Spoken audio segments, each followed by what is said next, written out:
What's the meaning of candela?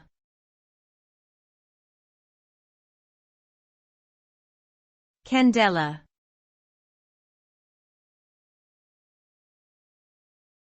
Candela.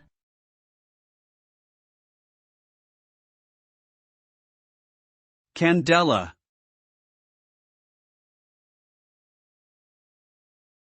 Candela.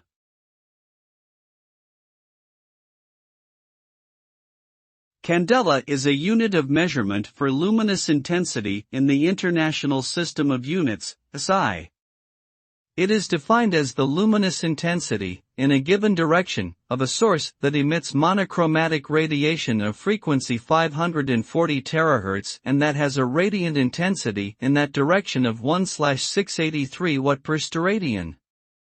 In simpler terms, candela measures the brightness of light in a certain direction. It is commonly used in lighting design to ensure that light levels are adequate for specific tasks or activities.